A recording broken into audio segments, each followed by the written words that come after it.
চুল বেছে। আমি একদিন বেলগুলোতে বসে আছি, ইতিমধ্যে এক ফেরওয়ালা চুল চুল এইরকম।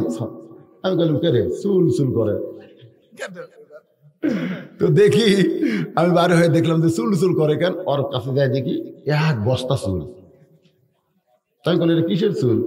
হুজুর মেয়ে মানুষেরা বেঁচে তো আমি কিনে নেই। যে চুল পরপুরুষ দেখা চলবে না সেই চুল বেচতেছে। বেচতে বেচতে দেখে যে একটু কম পড়ছে, তখন ফেরওয়ালা কয় ভাবি চুল একটু ওজনে কম হলো, দেরি করো আমি আনতেছি। ঘর দেখ পুরানা চিরুনি দেখে সম্মানে চুল ছিঁড়ে দেখো তো এখন ঠিক আছে ভাই, লাইড়িয়া ছেড়ে চুল লাইড়িয়া ছেড়ে ওজন করতেছে। শোনেন, আপনার বউয়ের চুল যদি আপনার বউ বেছে আর সেই চুল যদি ফেরওয়ালা লাইড়িয়া ছেড়ে ওজন করে নেয়, আমি বলবো ওই মেয়েরা যারা চুল বিক্রি করে খাসে ওরকে মাথা কাটা না পর্যন্ত এরা জান্নাতে যাবার পারবে না। ওই মাথা লিয়া জান্নাতে যাবার পারবে না। ও মায়েরা চুল বেচবেন যদি তওবা করে। এতদিন আমরা বুঝি নাই, আজকে বলছি তো শুনে বুঝতে পারলাম চুল বিক্রি করা যাবে না। চুল তো বেচা দূরের কথা, মেয়ে মানুষের মাথার চুল পরপুরুষ কোনোদিন দেখতে পারবে। আর একটা হলো সিনা, এই বুকের দিকে পুরুষের নজর কম না বেশি? এখন কম না বেশি? এই জন্য সিনা বানতে হবে। একটু মনোযোগ দিয়ে শুনবেন। ওমর ফারুক বললেন মা ইসলাম তোমাকে অধিকার দিয়েছে। এখন মেয়েটা বলতেছে আমির আল মুমিনিন ইসলাম আমাকে কি অধিকার দিল? ওমর ফারুক বললেন এই মুহূর্তে তোমার 1 নম্বর অধিকার হলো তোমার বয়স কত? মেয়েটা বলতেছে 18। কারণ 6 বছর বয়স ঈমান আনছে আর 12 বছর নির্যাতন ভোগ করছে, তাহলে 12 আর 6 কত হয়? ওমর ফারুক বললেন 18 বছরের একজন যৌবনা মেয়ের জন্য ইসলামের 1 নম্বর অধিকার হলো ভালো একটা ছেলের সঙ্গে বিয়া বসা। ওই একজন কেবল ঠিক কথা, বাদ বাকি কথা কয় না। আচ্ছা আপনারা বলেন তো ভালো ছেলে বলতে আপনারা কাক বুঝতেছেন? ভালো ছেলে এক হাজি সাহেব আমার কয় গোটা বাংলাদেশ ওয়াজ করেন, আমার মেয়েকে বিয়ে দিব হুজুর, ভালো একটা ছেলে পাইলে খোঁজ দেবেন। আমি একটা ছেলে পাইলাম 5 বছর থেকে নামাজ ধরছে, সুবহানাল্লাহ কোন মানে হাফিজি মাঝে পড়বার গেছে তখন থেকে নামাজ না পড়লে পড়াই লাগছে। যখন থেকে দাড়ি উঠছে তখন থেকে কোনোদিন দাড়িতে খুর দেয় নাই। 5 বছর থেকে ছেলেটা পেশাব করে পানি নেয়, নাপাক অবস্থায় থাকতে পারে না।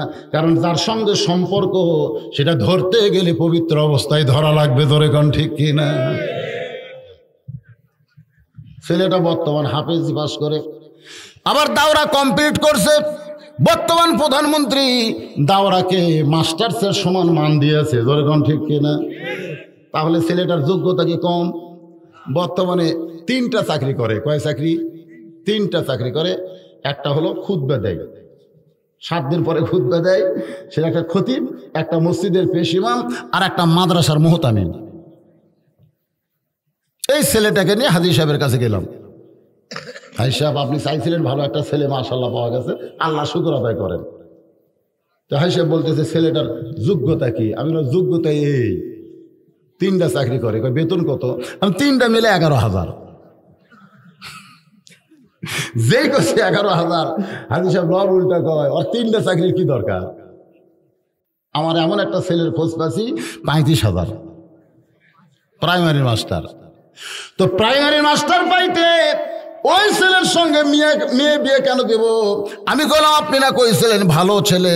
বলে যারা টাকা কামায় বেশি সেইটাই হলো ভালো ছেলে। বাংলাদেশের ডাক্তার হলো ভালো, ইঞ্জিনিয়ার ভালো, এসপি ভালো, এসআই ভালো, এরকম ভালো ছেলে আমরা খুঁজি। কিন্তু আল্লাহর কোরআন নবীর বিধান মিলে দেখেন ওই ছেলেটাই ভালো যে ছেলেটা আল্লাহর সঙ্গে সম্পর্ক বেশি করলো। আর আল্লাহর সঙ্গে সম্পর্ক করতে গেলে যেই কিতাব লাগবে তার নাম কি? আরো জোরে বলেন। ওমর ফারুক বললেন মা এই মুহূর্তে তোমার 1 নম্বর অধিকার হলো ভালো একটা ছেলের সঙ্গে তোমার বিয়ে বসা।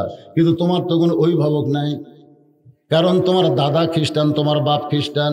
এই মুহূর্তে আমি তোমার অভিভাবক হয়ে একটা ছেলের খবর দিচ্ছি, দেখো তো ছেলেটা তোমার পছন্দ হয় কিনা। ছেলেটার নাম হলো আব্দুল্লাহ, 6 লক্ষ হাদিসের হাফেজ, 30 পারা কোরআন শুধু না 6 লক্ষ হাদিসের হাফেজ। ছেলেটার নাম কি? আব্দুল্লাহ। লম্বা হলো 6 ফুট, ব্যাটে না 6 ফুট লম্বা। গায়ের রং লাল ফর্সা, চোখ দুইটা এত সুন্দর, নাকটা একটু লম্বা, মনে হয় জান্নাতি যুবক।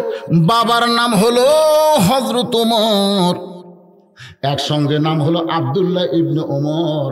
আমার একটা ছেলে আছে, বয়স হলো মাত্র 22 বছর। এ আব্দুল্লাহর সঙ্গে তোমার বিয়েটা দিয়া আমার বৌমা হিসাবে তোমাকে অধিকার দিবার চাই। কি মা? আরো জোরে।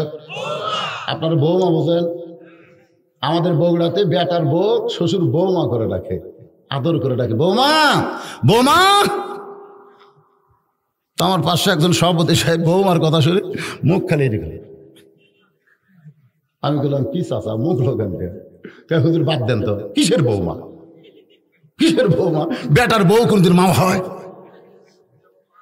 আমি বললাম কি? আমার বাড়ির যেটা আছে সেটা হলো দজ্জাল, ওর বাড়ির যে বেটার বউ আছে ওটা হলো দজ্জাল। মানে শ্বশুর শাশুড়িকে 2 চোখে দেখবার পারে না, এইরকম দজ্জাল মার্কা বউ আছে না নাই? জোরে করে আছে না নাই? এদেরকে সমাজের লোকেরা কিন্তু বৌমা হিসাবে স্বীকৃতি দিবার চায় না। ওমর ফারুক বললেন, আমার ছেলের সঙ্গে তোমার বিয়ে দিয়ে তোমাকে আমার বৌমা বানায় আমার বাড়িতে অধিকার দিবার চাই। মেয়েটা ফোপায় ফোপায় কান্দে। ওমর ফারুক বলে, মা আমি যে প্রস্তাব দিলাম তোমার কি পছন্দ হয় না? মেয়েটা বলতে, আমিরুল মুমিনিন, আমার কান্নার কারণ হলো আমার কথা শুনে আপনারে মন খারাপ করা চলবে না। আপনি কিন্তু বলেছেন ভালো একটা ছেলের সঙ্গে বিয়ে বসার অধিকার আছে। আপনি যদি বলেন আব্দুল্লাহ ইবনে ওমরের সবচাইতে ভালো, তাহলে আমার কোনো আপত্তি নাই। কিন্তু আপনার ছেলের চাইতেও যদি ভালো কোনো ছেলে থাকে। ওমর ফারুক বললেন, মা আমার চোখে আমার ছেলের চাইতে ভালো কোনো ছেলে নাই।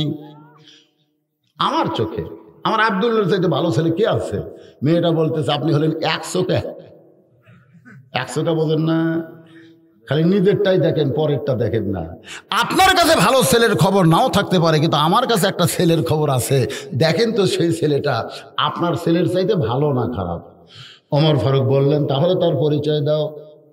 বলে, বাবার নাম হলো আলী, মায়ের নাম হলো ফাতেমা, আর নানার নাম হলো মুহাম্মাদুর রাসূলুল্লাহ, আর ছেলেটার নাম হইল হোসাইন। যেই কইছে রে বাবা, ওমর ফারুক তো আসলে নিজের ছেলের দিকে তাকায়, আমি খেয়ালই করিনি মা, তুমি যে ছেলের খবর দিলে, এই ছেলে সম্পর্কে রাসূল বলেছেন সাইদুস শাবাবে আহলিল জান্নাহ, হাসান ও হুসাইন রাদিয়াল্লাহু তাআলা আনহুমা, জান্নাতি যুবকদের সর্দার হবে 2 জন, একটা নাম হাসান আর একটার নাম হলো হুসাইন। আমার আব্দুল্লাহর চাইতে তোমার পছন্দ মতো ছেলেটা আল্লাহর কাছে কোটি কোটি গুণ বড়। ধরে কোন সুবহানাল্লাহ। তার মানে ভালো ছেলে যদি বিয়ে করতে হয়, আমি সেই হোসেনকে বিয়ে করতে চাই, আপনার আব্দুল্লাহকে আমি বিবাহ করব না। ওমর ফারুক বললেন, মা শুধুমাত্র তোমার ইমানের দাম। ইন্নাল্লাযীনা ক্বালু রাব্বুনাল্লাহু সুম্মা ইসতাকাম, জোরে কোন সুবহানাল্লাহ। যে ইমান গ্রহণ করার পরে 12 বছর তুমি জেলখানায় বন্দি জীবন কাটাইছো, সকালবেলা 3টা করে চাবুক, বিকালবেলা 3টা করে চাবুক মারছে, তোমার দেহের এমন কোনো জায়গা নাই যে জায়গায় চাবুকের আঘাত লাগে নাই, এরপরেও তুমি ইমান হারাওনি। শুধুমাত্র ইমানের পুরস্কার দেওয়ার জন্যে মেয়েটাকে আশ্রয় দিয়ে হযরত ওমর পরন্ত বিকালবেলায় হযরত আলীর বাড়ির দরজায়, আসসালামু আলাইকুম ইয়া আহলাল বাইত। আপনারা যখন কারো বাড়ির দরজায় যাবেন, কোনো খটখটি শব্দ না করে, চিল্লাচিল্লি না করে, রাসূলের সুন্নত হলো সর্বোত্তম সালাম দেওয়া। জোরে কর কি দেওয়া? কিন্তু বর্তমানে তো যে বাড়ির সাইজ, সালাম দিলে তো দরজা খোলা খুব কঠিন, কঠিন না? খুব কঠিন। আমি বগুড়া রহমাননগরে আমার এক আত্মীয়ের বাড়ি, মাঝে মধ্যে আমাকে মোবাইল করে, হুজুর আসেন একটু দোয়া করে যাবেন। যে বিশাল দরজা, গেট, বাড়ির দরজায় গিয়ে সালাম দিলে, আসসালামু আলাইকুম আহলাল বাইত, না কোনো শব্দ নেই। আল্লাহ রাসূল বলে, একবার যদি না হয় 3বার দাও। 3বার সালাম দিলাম, কোনো শব্দ নাই। গেটের কাছে একজন পানালা দোকানদার খালি হাসতেছে, হুজুর আপনি 1 কোটি বার দেন, কাম হবে না। কারণ আপনি কাক সালাম দিচ্ছে, বলে অমুককে, বলে অমুক 6 তালার থাকে, আপনি দরজার সালাম দিয়ে কামাশা। আমি বললাম নবীর সুন্নত, কয় ওগুলো এখন ফেলে দেন তো, আর চলবি না। ও 6 নম্বরে টিভি মারেন, 6 নম্বর টিভি মারেন, মানে ওখানে 6 তালা, প্রত্যেক তালার একটা করে সুইচ আছে, আপনি 6 নম্বরে মারেন। তো বিসমিল্লাহ 6 নম্বরে যেই কেবল মারছি, ইতিমধ্যে বিদেশি কুত্তে, মানে ওই যে রিংটনের মধ্যে বিদেশি কুত্তে ঢুকাতে খাও খাও করে উঠছে। আমি ভয় দৌ পানালা দৌড়ান কেন বাইরে, যে হারে কুত্তে খায় না হুজুর, এটা আসল কুত্তে না তো, ওটা সাউন্ড হুজুর, আপনি যে টিভি মারলেন না ওই সাউন্ড। আমি বললাম এত সাউন্ড থাকতে কুত্তার সাউন্ড কেন? বলে আসুক জিজ্ঞাসা করেন। তো দেখি কিছুক্ষণ পরে গেট খুলে দিল। আমি বললাম ভাই দান, কত সুন্দর সুন্দর সাউন্ড বাদ দেয়, কুত্তার সাউন্ড কেন? বলে হুজুর এখন এই সুইচ দিয়া ফকিরাও ভিক্ষা চায়, কি বিপদ তো।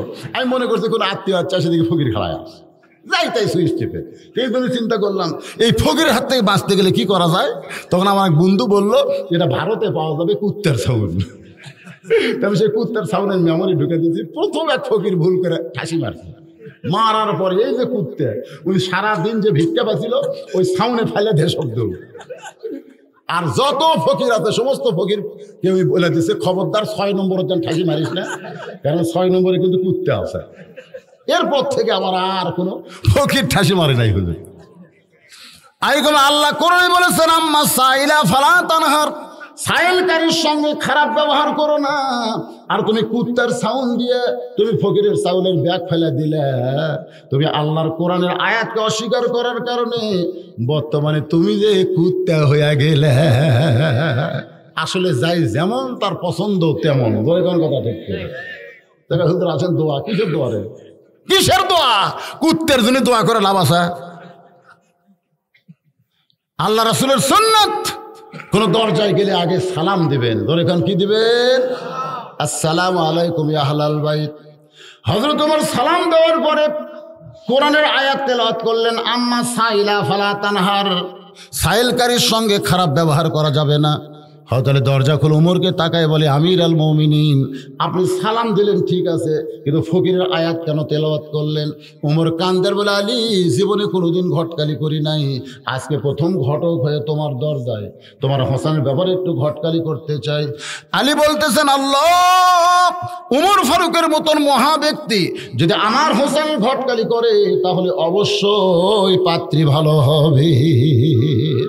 কারণ ভালো পাত্রী হযরত আলী কেন বলতেছেন? কারণ তার বড় ছেলে বিয়ে করাছে। মানুষ কিন্তু ঠেকা শিখে, ঠেকা শিখে না। আপনার বেটা যদি 3টে হয়, আপনি 3টে বই খারাপ নেবেন, 3টে বই খারাপ নেবেন। তো প্রথম যে বিয়ে করাছে হাসানক, এই বউটা ভালো না।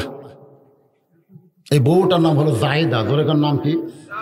নামগুলো শুনে রাখেন, নাম ভালো জায়দা, কিন্তু এর স্বভাব হলো এর কথা ওর কাছে, ওর কথা ওর কাছে, গোপন কথা খালি কয়ে দেখেন। এইদিকে কে যেন গল্প করতেছে সাইডে, ছোট ছোট বাচ্চারা এত রাত্রে এরা বেড়া ঘরে, এরা বড় হলে কি করবে? ডাকাতি করবে। কারণ যারা এত রাত্রে বেড়া ঘোরা অভ্যাস তারা ভালো হবে, কথা কেন ভালো হবে? আল্লাহ কিন্তু যারা বাহিরে ঘুরতেছে ওরকম ধরার আগে ওর বাপ মাও ধরবে। কি জন্ম দিল রে, কি মাল দিছ রে, কি জন্ম দিলি যে কোরআনের মাহফিল বাদ দিয়ে বাইরে ঘুরে কেন? এর জন্মের মধ্যে সমস্যা আছে। ধরে কোন কথা ঠিক কিনা? জন্ম ঠিক হয়নি তো। ফুটবল খেলার মতন সন্তান জন্ম দিলে হবে? দোয়া দরুদ আছে না নাই? কথা কান আছে না না? আসো খেলা হবে, স্বামী স্ত্রী মিলে খেলিছে, আর এই খেলার মধ্যে মালটা পেটে ঢুকছে। হাসতেছেন কেন?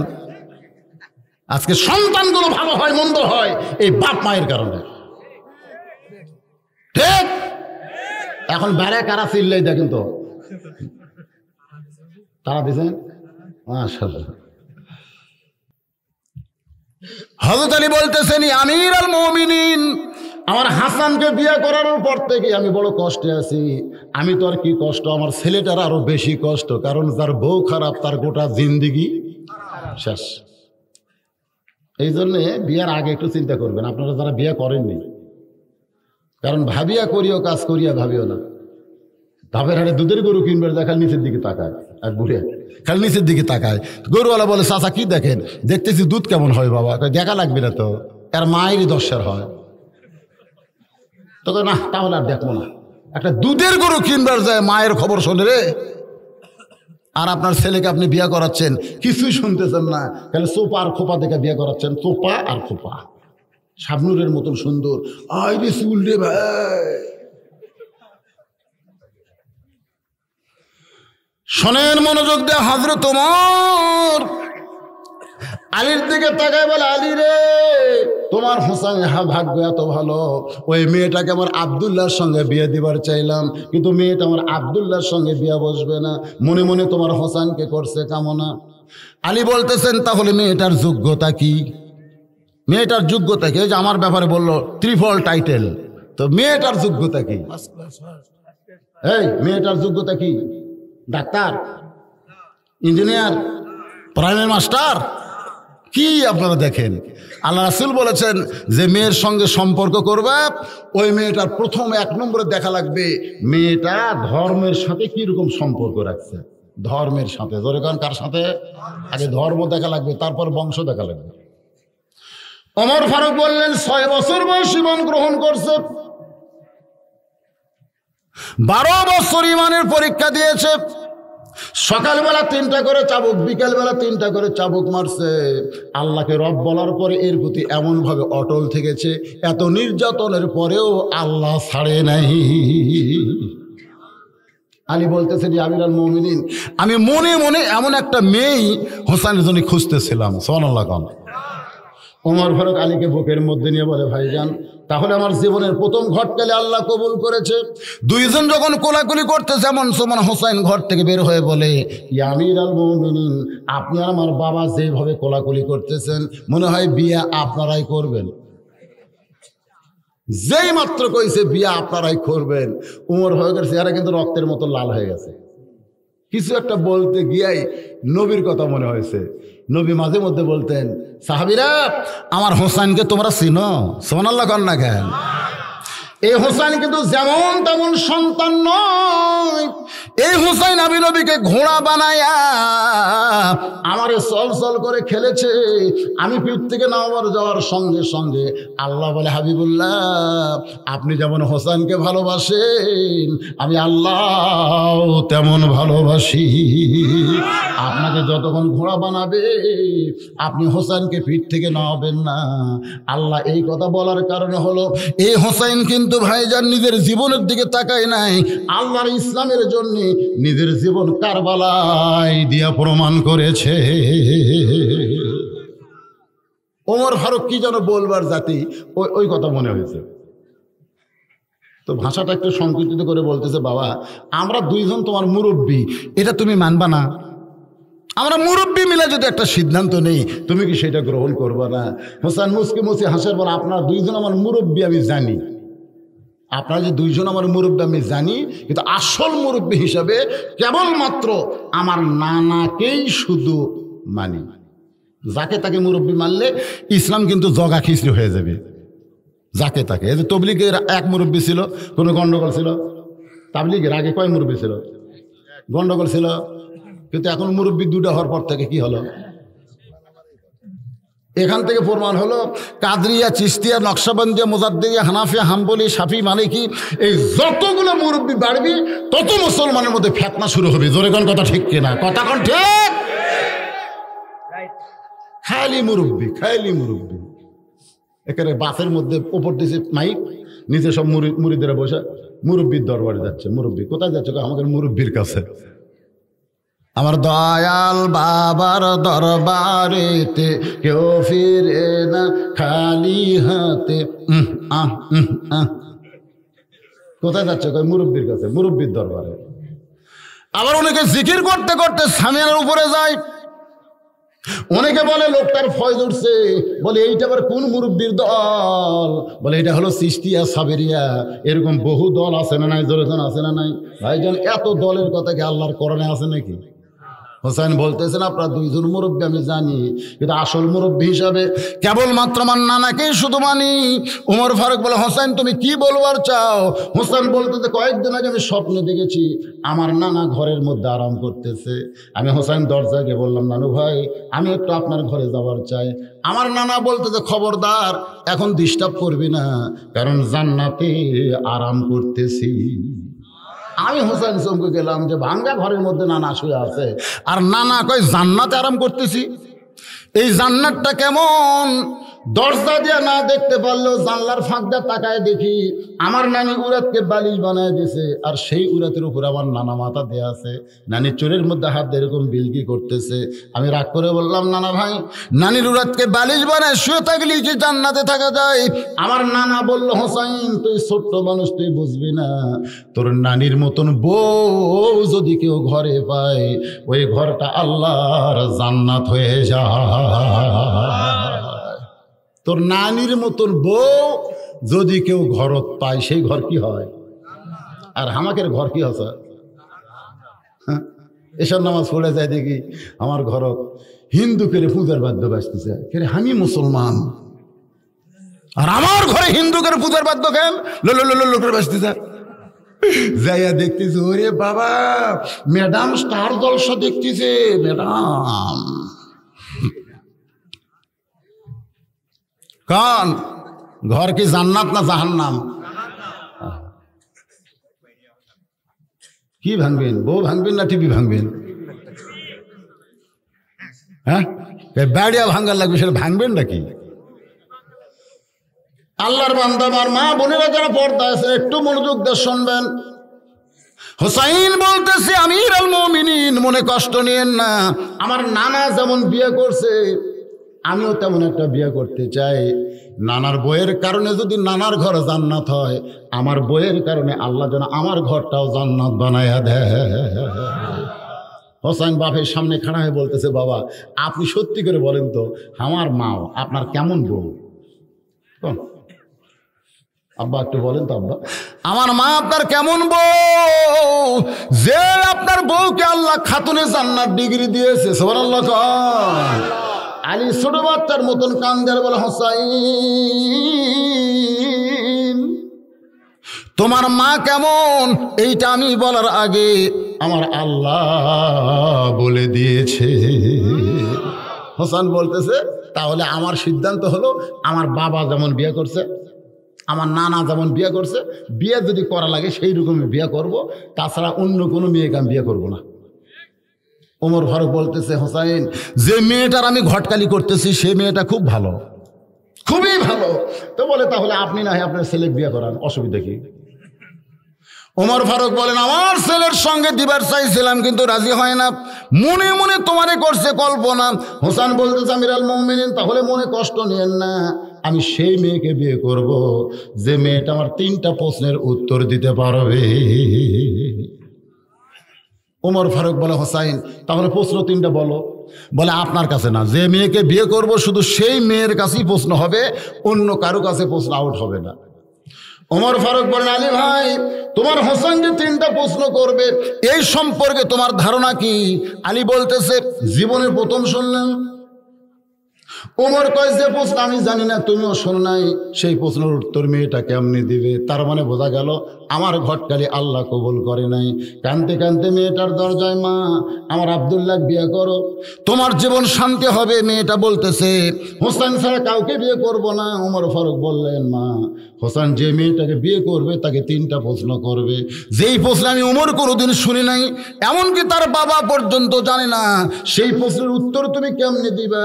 মেয়েটা ঘরের ভিতর থেকে বলতেছে, আমির আল মুমিনিন হোসেন কি 3টা প্রশ্ন করবে আমি জানি না, তবে আমার ঈমান বলতেছে আমি না পারলেও আমার আল্লাহ পারাবে।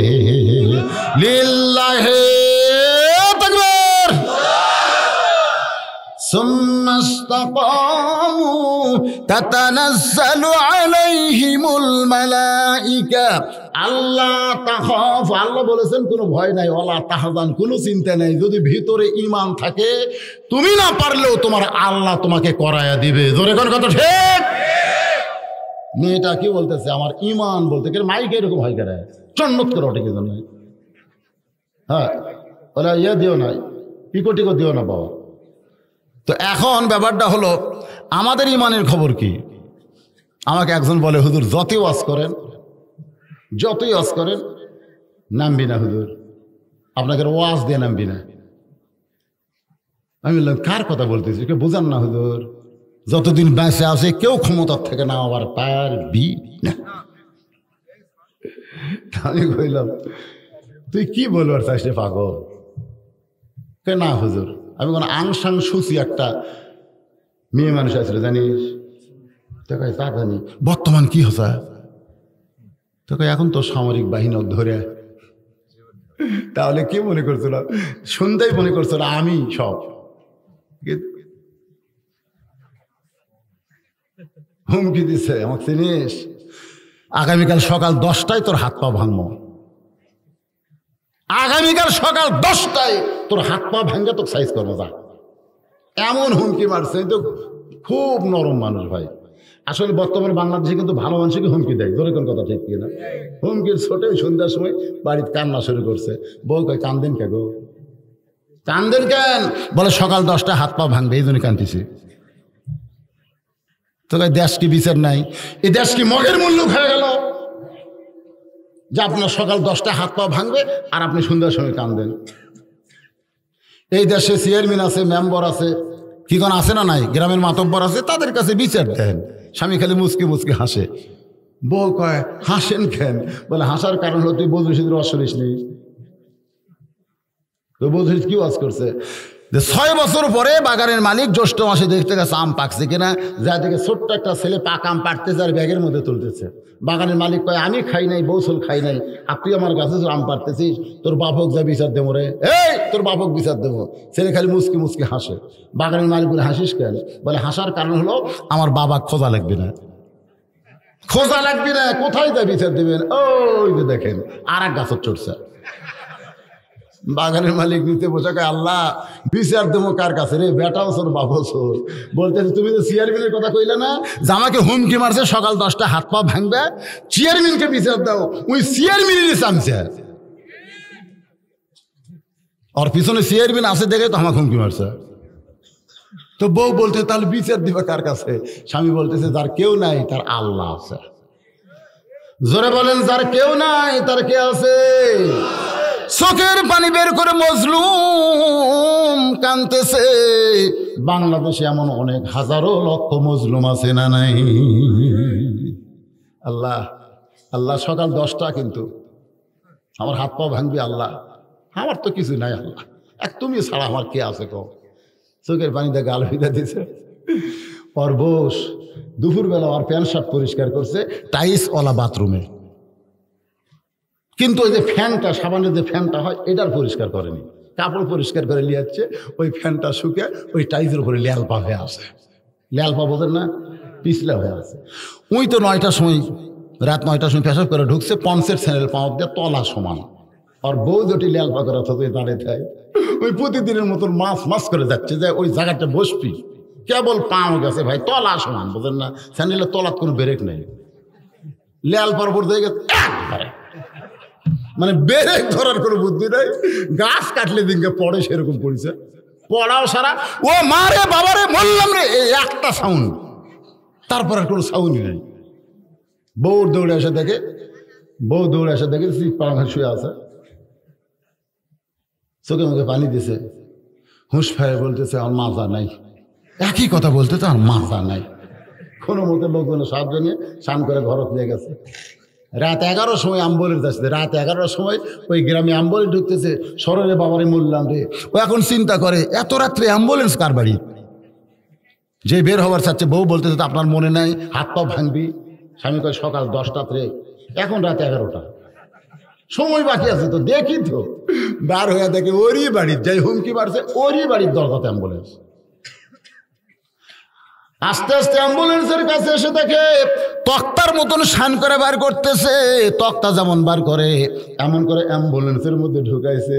ও সামনে অ্যাম্বুলেন্সের জানলার কাছে বলতেছে ভাইজান 10টা বাজতে অনেক বাকি। কান্দিস কে?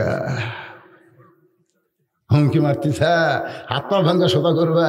আল্লাহ কোন জায়গায় লালপা করা তোছে এমন পড়া পড়বা তোমরা ব্রেক ধরবার পারবা না। জোরে কোন কথা ঠিক কি না?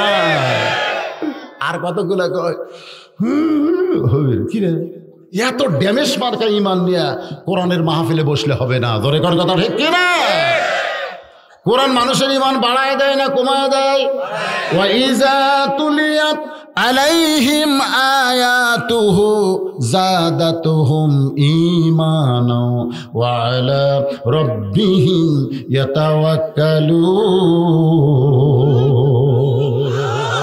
যাদাতুহুম ঈমানান, ঈমান বাড়ায় না কমায়? ওমর ফারুক এক দৌড়ে হযরত আলীর দরজায়, আলী লব্বাইকে আমির আল মুমিনিন। দরজা খুললে বলতেছে তারিখ করব। হোসেন বলতেছে কিসের তারিখ? ওমর ফারুক বলে বিয়ার তারিখ না, তুমি যে 3টা প্রশ্ন করবা মেয়েটা উত্তর দিবার পারবে কি পারবে না তার তারিখ। আলী বলতেছে যে এই প্রশ্ন আপনি জানেন না, আমিও শুনি নাই, সেই প্রশ্নের উত্তর মেয়েটা কেমনি দিবে? উমর বলে আলী রে, আনা মাদিনাতুল ইলমি ওয়া আলী ও বাবুহা। আল্লাহ নবী বলেছেন আমি হচ্ছে ইলমের শহর, আলী হচ্ছে তার দরওয়াজা। তুমি বলো তো আলী, মেয়েটা যখন ইমানের দাবি দিয়ে বলতেছে, ইমানের দাবি যদি কুরবানি হয় সেই দাবি ঘরে বসে থাকা নয়। সবাই বলেন, ইমানের দাবি যদি কুরবানি হয় সেই দাবি ঘরে বসে থাকা নয়। ইমানের দাবি হলো কিছু বিনিময়, সেই বিনিময় যদি কলিজার ঘাম হয়, সেই ঘাম দিতে যেন তৈরি থাকি। ওগো দয়াময় আমার আল্লাহ দয়াময়। আলী মেয়েটা আল্লাহর উপর ভরসা করে বলেছে আমার ইমান বলতেছে হোসেন কি 3টা প্রশ্ন করবে আমি জানি না, তবে আমার ইমান বলতেছে আমি না পারলেও আমার আল্লাহ পারাবে। আলী মুসকে মুসকে হাসার বলতেছে ওই মেয়েটাতে একলা নাই, মেয়েটার সাথে আল্লাহ আছে। জোরে কোন সুবহানাল্লাহ। কার সাথে আল্লাহ আছে? ইন্নাল্লাযীনা ক্বালু রাব্বুনাল্লাহু সুম্মা ইসতাকামু। আল্লাহকে গ্রহণ করার পরে সমস্ত বিপদ আপদ মোকাবিলা করে আল্লাহর ইমানকে যারা কলিজার মধ্যে জায়গা দিয়েছে, আপনারা বলেন তার সাথে আল্লাহ আছে না নাই?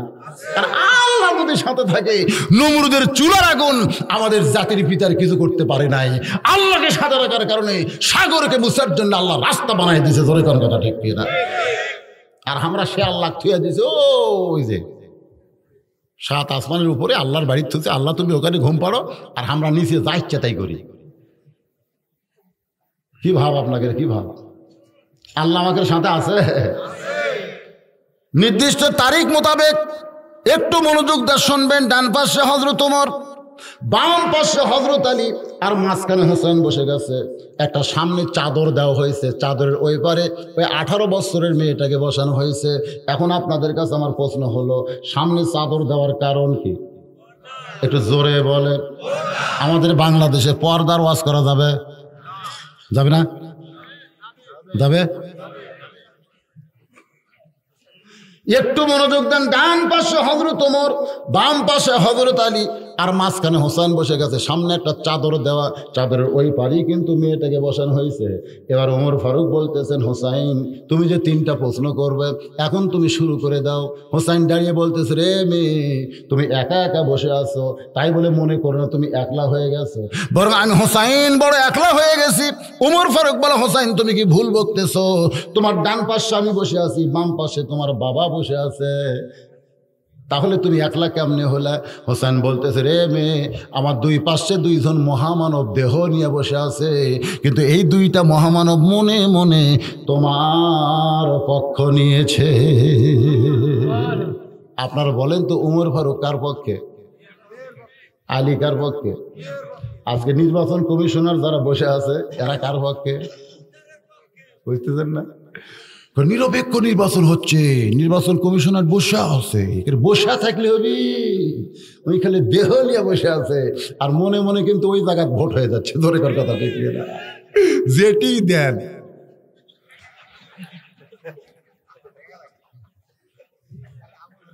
কি মনে করতেছে? যে দেহ নিয়ে দুইজন দুই পাশে বসে আছে মহামানব, কিন্তু মনে মনে পক্ষ নিছে কার? জোরে বলেন। এখান থেকে প্রমাণ হয়ে গেল শুধু দেহ নিয়ে বসে থাকলে হবে না, মনে মনেও থাকা লাগবে। জোরে কোন কথা ঠিক কিনা? হাদিস আছে বিস্তারিত, হুজুরি কলব ব্যতীত করছেন কালেও নামাজ তোর হবে না। তবে কেন গাও জোয়ারি, মানুষকে দেখাও নামাজ পড়ি, ও তোমার সিদ্ধ বীজে সুফসল ফলে না। আজও কেন আল্লাহর নামাজ ধরতে পারলা না? কি মনে করতেছেন মনের দরকার নাই? দেখবেন হিয়া তাজা একটা মোটা মানুষ একটা তেলা পোকা দেখে ভয় করে, আর একটা চিকুন চাকুন মানুষ বিষাক্ত সাপনে খেলা করে। আপনার বলেন তো এটা দেহের জোরে না মনের জোরে? তাহলে বর্তমানের প্রশাসনেরা সব মনে মনে যদি বর্তমান সরকারকে মেনে নেয় আর দেহ দেখে কয় আমরা নিরপেক্ষ, কাম হবে? এ কথা কন, কাম হবে? অ্যাঙ্গেলে দুই একটা মারা যাবি না? আমি তো ও আসলেই বলতেছি, উমর ফারুক আর হযরত আলী কোন দিকে বসে আছে? কোন তো কুটি বসে আছে। যখন হাসান বললেন রে মেয়ে, এই দুইজন মহামানব দেহ নিয়ে আমার দুই পাশে বসে আছে, কিন্তু মনে মনে তোমার পক্ষ নিয়েছে। উমর ফারুক কোনো কথা বলতে পারলো না, আলীও কোনো কথা বলতে পারলো না, কারণ হোসেন আসল কথা হাত মারিছে। উমর তো বললো তো বাবা, ও বাবা তুমি ভুল করেছো না, আর ভুল না, আর ভুল। এখন তুমি প্রশ্ন শুরু করো। ও বাবাজিরা যারা বসে আছেন মনোযোগ দিয়ে শুনবেন। হোসেন এবার মেয়েটাকে এক নম্বর প্রশ্ন করতেছে, রে মেয়ে, আব্দুল্লাহ ইবনে উমরের সঙ্গে তোমার বিয়ে দেবার চাইলো, তুমি কি জানো 6 লক্ষ হাদিসের হাফেজ, 30 পারা কোরআনের হাফেজ, জোরে কান সুবহানাল্লাহ, আমার চাইতে লম্বাও 3 ফুট 3 ইঞ্চি বেশি, আমি হলাম 5 ফুট 9 ইঞ্চি, আর আব্দুল্লাহ ইবনে উমর হলো 6 ফুট, আমার চাইতে লম্বাও বেশি, চেহারাও সুন্দর, বাপ হলো অর্ধ পৃথিবীর খলিফা। আর সেই আব্দুল্লাহ ইবনে উমরকে বাদ দিয়ে আমাকে তুমি মনে মনে করছো কামনা? মেয়েরে শোনো, আমি হলাম সেই হোসাইন যাকে বিয়ে করব, তাকে 3টা প্রশ্ন করব। তার মধ্যে 1 নম্বর প্রশ্ন হলো, আমার মাকে তুমি জানো? আমি কোন মায়ের সন্তান? এই সম্পর্কে তোমার কাছে আমার প্রশ্ন হলো, আমার মাকে তুমি জানো? সঙ্গে সঙ্গে হাতালি চমকে উঠছে। আমি ছেলের সঙ্গে আছি আর ছেলে আমার কথা না বলে মায়ের কথা বলেছে। এখান থেকে প্রমাণ হয়ে গেল বাবা আনন্দে মাতিয়া সাগরে ভাসাইয়া সেই যে চইলা যায় খবর লয় না, মাজন ধরিয়াই উদরে কতই যতন করে, 10 মাস পরে পায় প্রসবের বেদনা, এমন দরদি ভাবে কেউ হবে না আমার মা গো। লিল্লাহি তাকবীর। আপনারা কি মনে করতেছেন সন্তানে যে প্রাইমারি ভর্তি হচ্ছে আর মাদ্রাসার ভর্তি হচ্ছে, এটা কার করে? এই যে দেখো এটা ওটি বসে আছে, ওই সব কয়টার মা ভালো, সব কয়টার মা ভালো। কারণ ছেলে হওয়ার সাথে সাথেই মা নিয়ত করছে আমার ছেলেকে আমি হাফেজ বানাবো। আর কতগুলো মা গালসি উল্টো কই, ইঞ্জিনিয়ার করব, ইঞ্জিনিয়ার, ডাক্তার করবি, ডাক্তার না। ইঞ্জিনিয়ার ডাক্তার তো নিষেধ না, করেন আপনার ছেলে ইঞ্জিনিয়ার ডাক্তার হওয়া তো নিষেধ না, কিন্তু ভাইজান শৈশবকালীন শিক্ষাটা পবিত্র শিক্ষা দিতে হবে। কারণ নাপাকি শিক্ষা আর পবিত্র শিক্ষা এক নিয়ে তাকে আমি বলছিলাম যে এখন পর্যন্ত করোনার দোহাই দেয় প্রাইমারি বন্ধ আছে, তা হাফেজে মাদ্রাসা খুলে দিলেন কেন? একই ছাত্র, প্রাইমারি ছাত্রের বয়সও যা, এ হাফেজে মাদ্রাসা ছাত্র বয়সটাই তো। করোনা ধরবে প্রাইমারি আর হাফেজে মাদ্রাসা ধরবে না। তখন নেতা বলতে হুজুর আপনার কানটা আমার মুখের কাছে দেন তো। তাই আমার কান মুখের কাছে দিলাম, ফিসফিস করে বলতে হুজুর আপনি জানেন না প্রাইমারি হলো না পাক হুজুর, আর হাফেজি মাদ্রাসা পাক। করোনা কোনোদিন পাকক ধরে না হুজুর। কারণ যাদের শিক্ষাটা শুরুতেই পাক হওয়া লাগবে, ধরে কোন কি হওয়া লাগবে? পাক পবিত্র না হলে আপনি যখন আপনার ছেলেকে ভর্তি করে দিলেন 6 বছরের একটা বাচ্চাকে মাদ্রাসা, হুজুর কি বলবে? চলো কায়দা লেও, তাই কবি কায়দা লেওয়ার আগে বলবে সব পেশাব করবো, সব পেশাব করবার সব আগে তো পেশাব করা শিখাই, কিভাবে বসা লাগবে, কিভাবে ওঠা লাগবে, পানি কিভাবে দেওয়া লাগবে, কাশ কয়বার মারা লাগবে, ঢিলা কুলুপ কিভাবে ধরা লাগবে, লুঙ্গি যদি থাকে লুঙ্গি কি পায়জামার কুটি পকেট করা লাগবে, যন্ত্র বাইর করতে যেন সমস্যা না হয়। হাসতেছেন কেন? এগুলো সব ট্রেনিং দিয়ে তারপর অজু কিভাবে করা লাগবে, অজু টজু করে তারপর আসে এখন ধর, এখন ধর।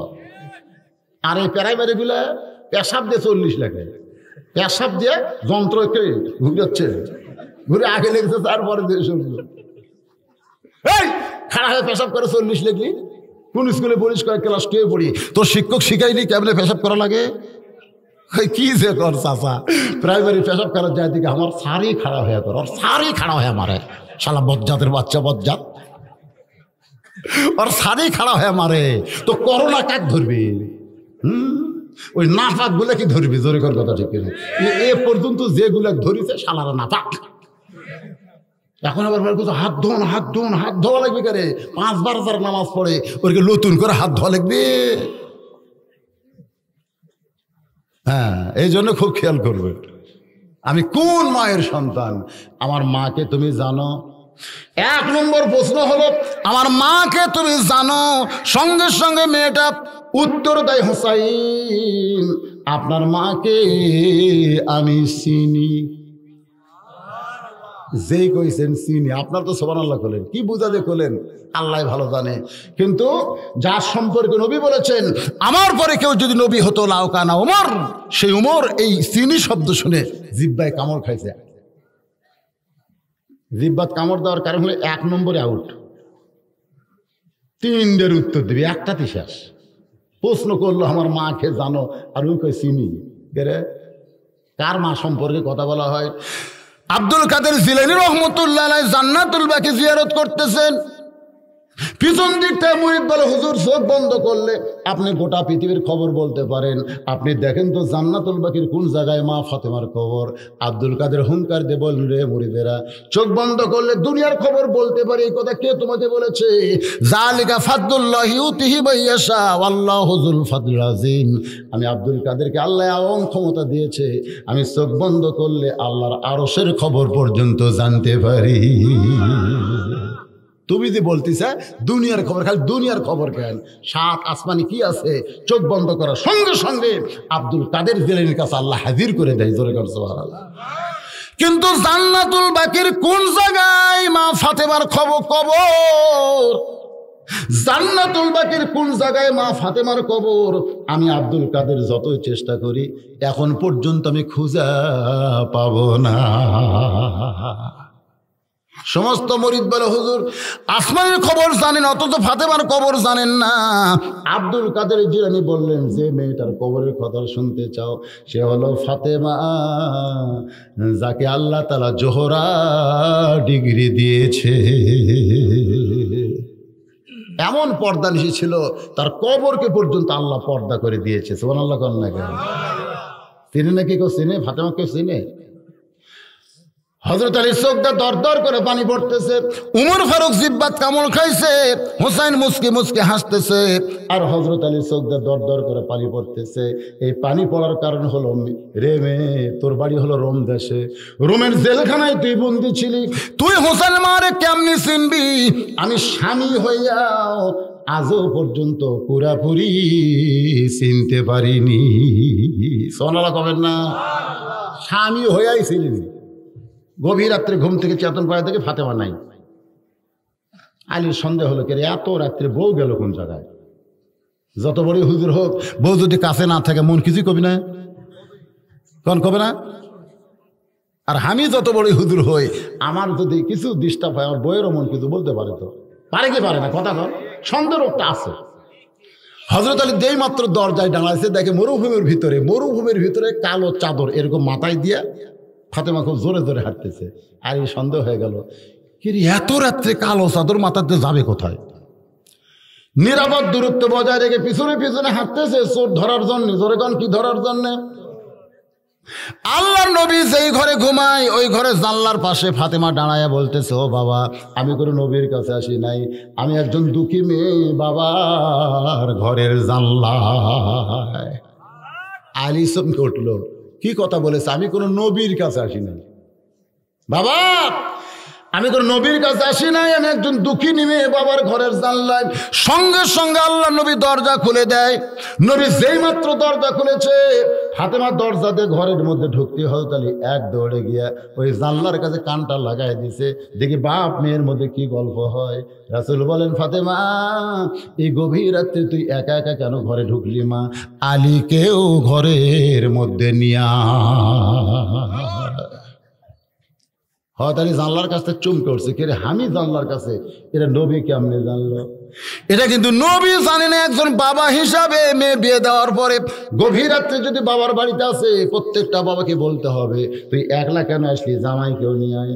ফাতেমা বলে, বাবা আপনি জানেন না, আপনার জামাই সারাদিন কাজ কাম করে দেহটা এত দুর্বল হয়ে গেছে, আরামের ঘুম পাড়তেছে, হাসান হোসাইন দুই পাশে ঘুমায়, আমি এখন ঘুম থেকে চেতন পাই, দেখি দুইটা সন্তানও ঘুম পাড়ে, বাবাও ঘুম পাড়ে, আমি তিনজনের কাউকে ডাক না দিয়ে এই গভীর রাত্রে চোরের মতন আপনার ঘরে আইছি, বাবা মেহেরবানি করে আপনি একটু বাতি জ্বালান। আল্লাহ রাসূল বলেন, ফাতেমা তুমি যখন চলে আইছো তখন আলী ঘুমের মধ্যে ছিল, কিন্তু এখন যদি আলী চেতন পায়, এখন যদি চেতন পায়, সুবহানাল্লাহ কর না কেন, যদি চেতন পায়, আর চেতন পাওয়ার পরে যদি দেখে তুমি নাই, তাহলে কি হবে?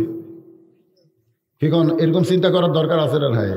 কারণ স্বামী যখন বইয়ের কাছে থাকে, বউ চেতন পালিয়ে কিন্তু ঘুমায় যায়। আমার কথা বলতেছি, চেতন পাচ্ছি রাত্রিবেলা, বইয়ের গাওয়াত আবার হাত দিছি, সাথে সাথে হ্যাঁ, আমাদের বউ একটা ওষুধ যে, কিন্তু যারকে বউ নাই, এরা যদি রাত একটা চেতন পায়, এর কে খবর কি?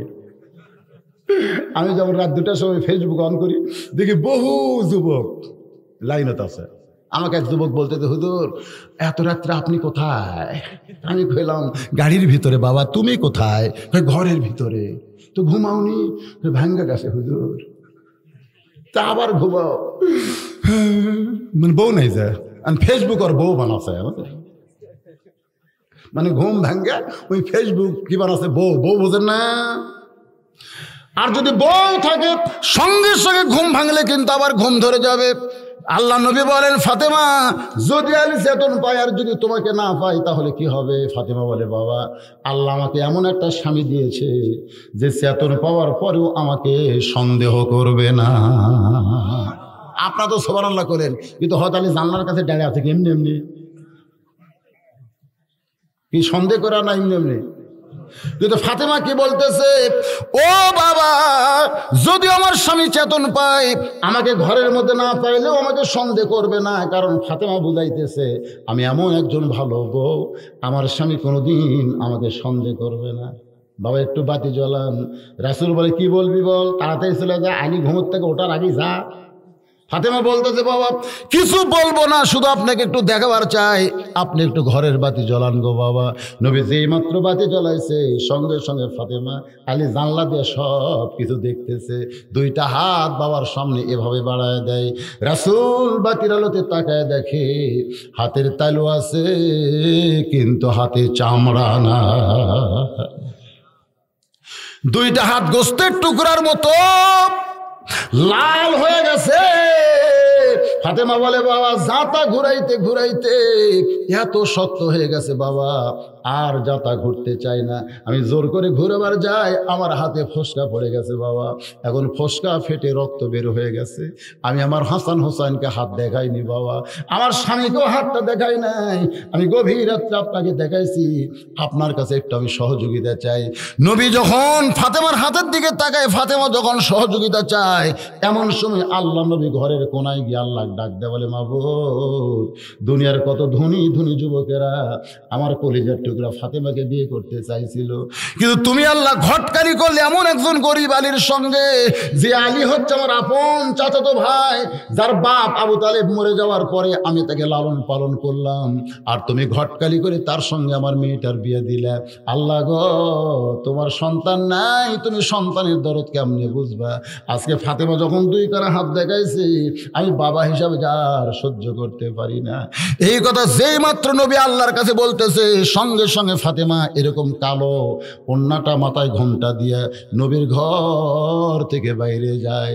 রাসূল ডাকতে বলে, ফাতেমা আমি তো তোর বিরুদ্ধে কিছুই বলিনি মা, তুই কেন ঘর থেকে কেন বার হয়ে যাস? ফাতেমা বলতেছে, বাবা আপনি বলেছেন আল্লাহর পরে কাউকে যদি সেজদা দেওয়ার হুকুম থাকতো তাহলে ফাতেমা আলীর পায়ে সেজদা করতি, কিন্তু আল্লাহ ছাড়া কাউকে সেজদা দেওয়া যাবে না। এই কথার দ্বারা আপনি কি বুঝাইলেন? একজন মেয়েদের কাছে আল্লাহর পরে সবচাইতে যিনি দামি সেই মহান ব্যক্তি হলো তার স্বামী। আমার স্বামীর বিরুদ্ধে আপনি আল্লাহর কাছে বলবেন আর আমি ফাতেমা চুপি চুপি আমি শুনবো, সেই বিবে আমি না। ফাতেমা এই কথা বলে যখন বের হয়ে যায়, পিছন দিক থেকে নবী চিৎকার করে বলে, মাবুদ এই ফাতেমা কে গো? এই ফাতেমা কে? আল্লাহ ডাক দেওয়ার, নবী কোনো টেনশন করেন না, আপনি হলেন পুরুষের আদর্শ আর ফাতেমা হলো নারীদের আদর্শ। আলীর চোখ দিয়ে দর দর করে পানি পড়তেছে, হোসাইন মুচকি মুচকি হাসতেছে, আর হযরত ওমর জিহ্বাত কামড় দিয়ে আছে। এমন সময় মেয়েটা বিরক্ত হয়ে বলতেছে, হোসাইন এতক্ষণ আগে উত্তর দিলাম, হলো কি হলো না, তিন বিচারতে কিছুই করলাম। আমি যে উত্তর দিলাম, আপনি বলছেন আমার মাকে জানো, আর আমি উত্তর দিলাম চিনি, এটা হলো কি হলো না তার একটা রেজাল্ট দেওয়া লাগবে। ওমর ফারুক বলতেছে, কেমনে হবে? হোসেন প্রশ্ন করেছে, বুঝবারই পারো নাই, তুমি যে বললাম আমি চিনি, কেমনে চিনবে? সঙ্গে সঙ্গে মেয়েটা বলতে, হোসেন আপনার মায়ের চোখের ভুরু জোড়া। আপনারা বলেন তো এরা দেখা জিনিস না শোনা জিনিস? চোখের ভুরু জোড়া তার মানে কি? ও হুসাইন, আপনার মায়ের বাম গালে একটা কালো তিল ছিল, থুতুনির তলে লাল একটা দাগ। সঙ্গে সঙ্গে আলী চিৎকার করে বলে, মা যা বলছিস বলছিস, আর নিচে নামিস না, কারণ এ জায়গায় একজন পরপুরুষ আছে। চোখের ভুরো জোড়া, বাম গালে কালো একটা তিল, থুতুনির তলে লাল একটা দাগ। যেই কইছে বাবা যা বলছিস বলছিস আর বলিস না, এই জায়গা এই তিনজনের মধ্যে একটা পরপুরুষ আছে। আপনার বলে তো সেই পরপুরুষের নাম কি? হ্যাঁ, যে উমর সম্পর্কে রাসূল বলেছেন আমার পরে কেউ নবী হলে উমর হতো, সেই মহামানব উমর যদি পরপুরুষ হয় তাহলে মুরিদের বইয়ের কাছে পীর কি পুরুষ? পীর আজকে তো আপনি পীরক বাবা বানাইলে দিলেন। বাবা বউ বলতেছে, যাও তো বাবার একটু খেদমত করো, যাও জান্নাত যদি পাবার চাও বাবার গাওয়াত তেল দাও। কিন্তু বাবার গাওয়াত দিবার কথা, গাও মানে কি গোটাল শরীর। এখন আপনার বউ যদি আপনার বাপের গাও তেল দিবার দেয়, ও জায়গা তো তেল দিবার চাই, তখনকার বাপ থাকবি কারে ভাই? হাসেন না, বাংলাদেশে এই পীর ব্যবসা নিয়ে সবচাইতে জঘন্যতম কাজ হচ্ছে ইসলামে। জোরে কোন কথা ঠিক? সবচাইতে জঘন্য। এই শালা শয়তান পীরেরা এখন হামাকের বিরুদ্ধেও ওয়াজ শুরু করছে। ভাইরাল হলো, মসজিদ ঘরে আল্লাহ থাকে না, মসজিদ ঘরে আল্লাহ, মসজিদ ঘরে বলে আল্লাহ নাই, আল্লাহ কুটি আছে? মসজিদ কার ঘর? কথা কর, মসজিদ কার ঘর? এসপির ঘরে এসপি থাকে, ডিসির ঘরে ডিসি থাকে, থাকে কি থাকে না? তো আল্লাহর ঘর কে থাকবে? আর আমি কই মসজিদ ঘরে আল্লাহ থাকে না। শোনো বাবা মৌলানা, মসজিদ ঘরে আল্লাহ থাকে না। গান বাজতেছে, তার ভিউ কি জানেন? প্রতি ঘন্টায় লক্ষ ভিউ, তার খুব দেখতেছে। আমি কই মসজিদ ঘরে আল্লাহ নাই, সেটি যে নামাজ পড়ে লাভ কিরে? আমাদের মতন আলেমদের বিরুদ্ধে এই ভণ্ডরা কথা বলতেছে। শোনেন, উমর ফারুকের মতন মহান ব্যক্তি যদি পরপুরুষ হয় তাহলে পীরেরা আপনার বইয়ের কাছে কি পুরুষ? একজন কাছে দুইজন আর কয় না, জোরে কোন কি পুরুষ? আলী বলতেছেন, মা হোসেনের মায়ের চোখের ভুরু জোড়া, এটা আমি বলতে পারবো স্বামী হওয়ার কারণে, কারণ বারবার ওই কপালে আমি চুমা খাইছি। সুবহানাল্লাহ খান। স্বামী হিসাবে বইয়ের কপাল চুমা খায় না, তাহলে চোখের ভুরুর খবর আপনার বইয়ের চোখের ভুরুর খবর কি? আপনাদের বইয়ের বউ নাই? যদি আপনাকে বলি, কে ভাই আপনার বইয়ের চোখের ভুরুর খবর কি? না আমি দেখিনি, তবে আমি ভাবিরটা করবো না, মানে ভাবিরটা খবরবে, বইয়েরটা খবরবে। শালা শয়তানেরও কিছু লোক আছে না। যদি বলা হয় তোমার বইয়ের বাম গালে তিল আছে, কই বইয়েরটা কভার পারবো না, তবে শালিরটা কভার পারবো। জোরে কোন এরকম শয়তান মার্কা লোক আছে না? হযরত আলী বলতেছেন, হাসান হোসেনের মায়ের চোখের ভুরু জোড়া, এটা আমি বলতে পারি স্বামী হিসেবে। হোসেন বলতে পারে তার মায়ের বাম গালে কালো একটা তিল আছে। নবী বলতে পারে তার থুনির তলে একটা লাল দাগ আছে। কিন্তু রোম দেশের জেলখানায় বন্দি থাকা তুমি মেয়ে কেমনে বললা, তুমি কেমনে বললা? মেয়েটা বলতে যে মুরব্বী, ওই রোমের জেলখানার মধ্যে যখন বন্দি ছিলাম, ওই বন্দি অবস্থায় শিরজিল কারারক্ষী যখন আমাকে চাবুক মারতো, ওই চাবুক মারতে মারতে একসময় আমি বেহুশ হয়ে পড়ে যেতাম। একদিন একটু বিরক্ত হয়ে আল্লাহকে বললাম, আল্লাহ তুমি আছো আসমানে আর নবী আছে মদিনায়, এই রোমের জেলখানার মধ্যে এত নির্যাতন আমাকে করে, আমাকে দেখার মতন কেউ নাই। আল্লাহ তুমি আমার মৃত্যু দাও, আমি মরে যাব, কিন্তু এত নির্যাতন আমি সহ্য করতে পারবো না। আল্লাহ বলেছেন সুম্মাস তাকাম, এর প্রতি তোমাকে অটল থাকতে হবে। এক সময় অটল অবস্থায় ঘুমিয়ে গেলাম। ওই ঘুমের মধ্যে স্বপ্নে দেখি আমার শিওরের পাশে একজন নূরের পুতুলি বসে আমার মাথার চুলের মধ্যে হাত দিয়ে আমার শান্তি দেয়। আমি বললাম, কে গো আপনি? জান্নাতের হুরি না বেহেশতের পরী? আমার মাথায় হাত দিয়ে বললেন, মা আমি জান্নাতের হুরিও না বেহেশতের পরীও না, আমি হলাম জগৎ বিখ্যাত মা ফাতেমা। আমি শুধু তাকায় দেখলাম তার চোখের ভুরু জোড়া, বাম গালে কালো একটা তিল ছিল, থুতুনির তলে লাল একটা দাগ দেখেছি। সঙ্গে সঙ্গে হোসেন চিল্লায় বলে, রে মেয়ে, 1 নম্বর প্রশ্নের উত্তর যেমন আশা করেছিলাম তার সাথে 100 গুণ তুমি সুন্দর দিয়েছ। ওমর ফারুক বলে, আলী ভাই আমার ঘটকালি আল্লাহ কবুল করেছে। হোসেন বলে, এত সহজ না, 3টা প্রশ্নের উত্তর দিলে করবো বিয়ে, নসেদ কিন্তু আমি বিয়ে করব না। ওমর ফারুক বলে, হোসেন তাহলে এখন 2 নম্বর প্রশ্ন করো। হোসেন বলতেছে, রে মেয়ে, আমার 2 নম্বর প্রশ্ন হলো 6 বছর বয়সে তুমি ঈমান গ্রহণ করেছো, একটু মনোযোগ দিবেন। এটাই কিন্তু সুম্মাস তাকামু তাতানাজ্জালু আলাইহিমুল মালাইকা, একটু মনোযোগ দেন। 6 বছর বয়সে তুমি ঈমান গ্রহণ করেছো, তোমার দাদা হলো খ্রিস্টান, তোমার মা হলো খ্রিস্টান, তোমার বাবা খ্রিস্টান, যেই দেশে তুমি জন্ম হয়েছো ওই দেশে সকলেই খ্রিস্টান। তাহলে একজন খ্রিস্টান দেশের মেয়ে 6 বছরে কেমনি ঈমান গ্রহণ করলা? এটাই হলো আমার 2 নম্বর প্রশ্ন। মেয়েটা দাঁড়িয়ে বলে, হোসাইন 6 বছর বয়সে ঈমান কেমনে গ্রহণ করলাম যদি জানতে চান তাহলে শোনেন, আমি দুনিয়ার সাধারণ ঘরের কোনো মেয়ে না, আমার দাদা হলো রোম সম্রাট কাইসার। লিল্লাহি তাকবীর। ওমর ফারুক বসেছিলেন, দাঁড়িয়ে গেছেন যে মেয়েটা বলতেছে আমি সাধারণ ঘরের কোনো মেয়ে না। তাহলে কি বোঝা গেল? সাধারণ। তার দাদা হলো রোম সম্রাট কাইসার। পরন্ত বিকেল বেলায় দাদা অন্দর মহলে গিয়া আমার মাকে বলতেছে, আমার নাতনি কোন জায়গায়?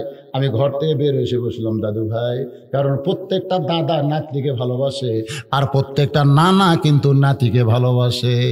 আমার 2টা নাতি হচ্ছে মাশাআল্লাহ, 2 মেয়ের পক্ষ থেকে 2টা হচ্ছে, একটা হচ্ছে হাসান, একটা হলো হোসাইন। সুবহানাল্লাহ কর না কেন? আরে কি মজা ভাই। আমার বড় নাতি হোসাইন, ও আবার এটা একটু উল্টা হচ্ছে, মানে আমার বড়টা হোসাইন হোসা, আর পরে যেটা হলো এটা হাসান, মানে উল্টা হতো, হোক উল্টে। তো হোসাইন আবার খুব দুষ্ট। আমি তখন বুকের ওপর নিতাম, ওই বুকত বসাই আর 2 পাও আমার এই দাড়ির মধ্যে ঢুকে দিল, দিয়ে মারবি চাড়া। আমি কইলাম, কে রে, আমি একটা কত বড় হুজুর রে, আর আমার দাড়ির পাও দিয়ে চাড়া মারিস? আর মাও বলতেছে, নামটা হলে অন্য কিছু থন, হোসাইন থন না, হোসাইন হলে এরকম করবি। সুবহানাল্লাহ। দাদারা ভালোবাসে নাতনিকে আর নানারা ভালোবাসে নাতিকে। সুবহানাল্লাহ বলেন। আজকে রোমের রাজ দরবারে খেলা হবে, তুই কি খেলা দেখতে যাবি? মেয়েটা বলে, হোসাইন 6 বছরে আমি খেলা দেখার জন্য দাদার সঙ্গে চলে আসলাম রাজ দরবারে, কারণ ছোট ছোট বাচ্চারা লেখাপড়ার চাইতে খেলাধুলা বেশি পছন্দ করে। এদের প্রাইমারি বন্ধ করে দিয়েছে করোনার দোহাই দিয়া, এরা যে কি মাল হবি ভাই?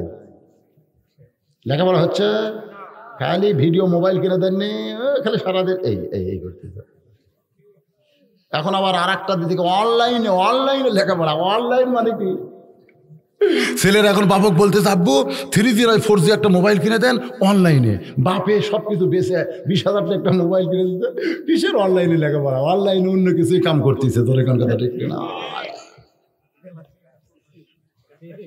তো এখন প্রাইমারির বাচ্চারা লেখাপড়া বাদ দিয়েছে, কিন্তু আল্লাহ শুকর আদায় করছি, আমার মাদ্রাসায় নুরানি এ পর্যন্ত 28টা প্রাইমারি ছাত্র ভর্তি হচ্ছে। 28টা আমি সব মাদ্রাসায় খুঁজলাম খবর কি, ছাত্র ছাত্রী জায়গা দেওয়া যাচ্ছে না, সব প্রাইমারি বাদ দিয়ে মাদ্রাসায় ভর্তি হচ্ছে। আমি বলছি আল্লাহ করোনা আর 2 বছর থাক আল্লাহ, আর 2টা বছর করোনা থাকলে প্রাইমারি খেলে ঘর থাকবি, একটাও ছাত্র থাকবি না। ধরে ঘর কথা ঠিক। হ্যাঁ, প্রত্যেকটা বাপ করছে হুজুর নুরানি মাসে ভর্তি করে দেবো, প্রাইভেট খুলবি না। প্রথম দিয়ে ভর্তি করে দিয়ে গেছে, আমরা তো সাইজ করতেছি আরো প্রাইমারি যাবি। আমি 28টা করছি, যদি প্রাইমারি খোলে তোরা যাবো, না না কি কম, এটা ছেড়ে ওটা যাবো। আগডুম বাগডুমের মধ্যে মুসলমানের বাচ্চারা থাকতে চায় না, ওদের জোর করে রাখা হয়েছে। জোরে করে কথা ঠিক না? কি কবিতা, আইরে আইটিয়ে নায়ে ভরা দিয়ে না নে গেল বোয়াল মাসে, তাই না দেখে ভদর নাচে, ওরে ভদর সরিয়া যা। হ্যাঁ, এলে কি? আমি তো মনে করি আওয়ামী লীগ এই কবিতার উপরে কেস করা দরকার। দেখেন নৌকা লিয়ে কি ফাজলামি করছে, আইরে আইটিয়ে নায়ে ভরা দিয়ে না লিয়ে গেল বোয়াল মাছ। তো বোয়াল মাছ যদি নৌকা লিয়া যায়, এরা দাঁড়াবি কার? যে নৌকা আল্লাহর হুকুমে নূহ আলাইহিস সালাম তৈরি করেছে, দরকার কথা ঠিক কিনা? আর সেই নৌকা নিয়ে ফাজলামো, কি শিক্ষা প্রাইমারিতে আছে? করোনার দোহাই আরো বন্ধ থাক, সবগুলো নুরানি মাদ্রাসা ভর্তি হোক, মাসে 300 টাকা করে নিমো আর পড়ামো। ধরে কোন কথা ঠিক কিনা? মাদ্রাসা খালি ফুলে উঠবে। সুবহানাল্লাহ কোন টাকা? আপনাকে এখানে নুরানি আছে? এখানে আছে? ছাত্র বাড়তেছে না কেন? ঘুম ধরতেছে নাকি? সুবহানাল্লাহ কম। কি বিরক্ত হচ্ছে? কয়টা বাজলো?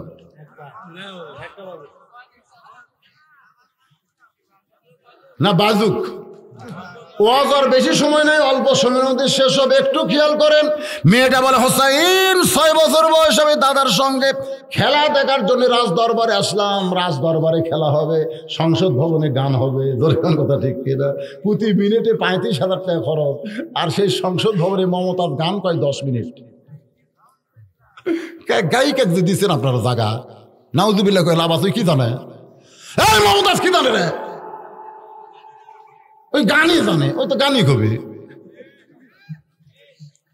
তো রাজ দরবারে খেলা হবে, বুঝতেছেন না? রাজ দরবারে খেলা। মেয়েটা বলতেছে হোসাইন আমার দাদার সিংহাসনের পাশে আমার জন্য ছোট্ট একটা চেয়ার সেট করে দিছে, ওই চেয়ারে বসে আমি বায়না ধরলাম, দাদা খেলা দেখার কথা বলে নিয়ে আসলেন, খেলা কোন জায়গায়? আমার দাদা বলে ওই যে তাকায় দেখ। মেয়েটা বলে হোসাইন আমি আশ্চর্য হয়ে গেলাম, দাদার কথা মতো তাকায় দেখি কালো কাপড় দিয়ে চোখ বেঁধে রাখছে, কালো রশি দিয়ে 2টা হাত বেঁধে রাখছে, পায়ের দিকে তাকায় দেখে লোহার শিকল দিয়ে 2টা পা আটকে রাখছে। একটা মানুষ দেখে আমি চমকে বললাম, দাদু ভাই খেলা দেখার কথা বলে আপনি আমারে কি দেখাচ্ছেন? আমি তো একটা মানুষ দেখতে পাই। আমার দাদা আমার মুখে হাত দেয়, বলে নাতি রে খবরদার, ওইটাকে মানুষ বলবি না, ওটা মানুষ না রে, ওইটা মানুষ না, ওইটা হইল মুসলমান। মেয়েটা বলতেছে আমার দাদা ইনসাল্ট করে বলতেছে ওটা মানুষ না। তার মানে বোঝা গেল খ্রিস্টান জগতেরা মুসলমানকে মানুষ মনে করে না। আমাদের দেশের 3 দিকে যে দেশটা আছে, এরা মুসলমানের মানুষ মনে করে, এদের হিন্দুরা। যদি মুসলমানকে মানুষ মনে করত, মুসলমানের কলিজায় ওরা হাত দিত না। কারণ মুসলমান নিজের জীবনের চাইতেও মসজিদকে বেশি ভালোবাসে। আর 400 বছরের পুরাতন বাবরি মসজিদ ভেঙ্গে ওই জায়গা ওরা না রাম মন্দির তৈরি করতেছে। তার মানে মুসলমানের কলিজাত ওরা আঘাত করছে। জোরে কর কথা ঠিক কিনা? যদি আমাদেরকে মানুষ মনে করতো, ওরা আমাকে মসজিদ ভাঙবে রাখতো। আমরা হিন্দু করে একটা মন্দির ভাঙছি, এ কথা কর ভাঙছি।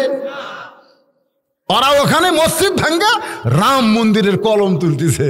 সারাদিন কলম তোলে, সকালে এসে দেখে নাই। কয়েকদিন আগে ফেসবুকে দেখলাম, পেপার, সারাদিন কলম তুলিতে, সকালে এসে দেখে নাই। রাতের মধ্যে কি হলো রে? মোদী সরকারের কাছে খবর দিছে, তোরকে জন্যই তো আমি কি ভাঙ্গার প্রশ্ন? শয়তানরা এখন মসজিদ ভাঙ্গে মন্দির বানাবো, মন্দিরের কলম নাই। ওরে বা আল্লাহ আবার হার গোষ্ঠী মুসলমানের না পারলে কি হবে? নবীর দাদা আব্দুল মোত্তালেবকে তখন বলা হলো, খবর কি বল, আমার 100টা উঁট আসছে তোমার সৈন্যরা, উঁটটা দাও। আবরাহা বাদশা কে রে কাবা ঘর ভাঙবে যাচ্ছি, কাবা ঘরের কথা না বলে উটের কথা কাউকে বলে, উটের মালিক আমি উঠ চাচ্ছি, কাবা ঘরের মালিক হচ্ছে আল্লাহ, ভাঙবার যা। তা আমরা বলবো বাবরি মসজিদের মালিককে, ভাঙ্গিছু রোম মন্দির বানাবো যা, আমরা পারতেছি না। তাই বলে আল্লাহ বসে থাকবে, কথা কোন আল্লাহকে বসে থাকবে? আমেরিকা সাইজ করছে করোনা দিয়ে, এত পাওয়ার তোরকে, এত পরিষ্কার তোরা, এত হিসাব নিকাশ স্বাস্থ্যবিধি মানিস, তারপরে মরিস কেরা? আর আমাদের বাংলাদেশের গরিব গুরুরা যেভাবে চলে ভাই, এরা স্বাস্থ্যবিধি বোঝে, এখনই পায়খানা করে আসে, এখনই সিগারেট খাচ্ছে। করোনা দেখে বাড়ছে দৌড়, করোনা দেখে বাড়ছে দৌড়, তো করোনা করে দৌড়ে আসে দে খাপসার খাপসার রে।